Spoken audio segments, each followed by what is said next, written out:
Hoy!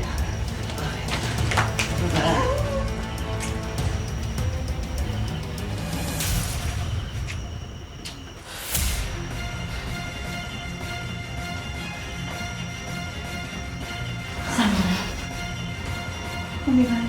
Oh my God! Oh my God! Oh my God! Oh my God! Mga walang niya kayo! Oh my God! Ano mo nagawa sa akin to? Pinagkatiwalaan ko kayo!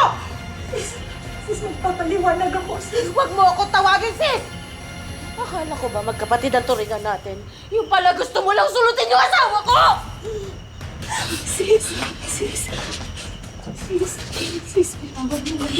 Bitawan mo na, sis. Bitawan mo na. Pipiliwan mo yan, hindi magandang biro to. Sige na! Sino nagsabi sa'yo nagbibiro ako, ha? Mukha ba akong joke sa'yo? Ha? Anong punchline ang gusto mo? Ganito!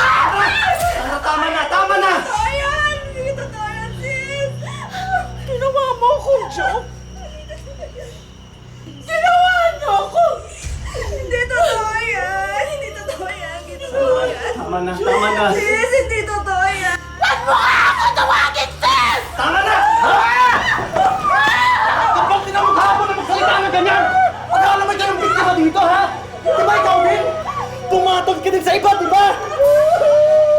Tapos ngayon nalaman mo na hindi lang ikaw nangangaliwa. Sa tingin mo, ikaw yung kawawa dito? Ha? Ano? Tama na! Please, sis! Tama na! Please! Tama na! Total, nagkakalabasan na tayo ng sekreto. Siguro naman, dapat nang malaman ni Raymond kung anong ginagawa niya! Sandra, Walang niya!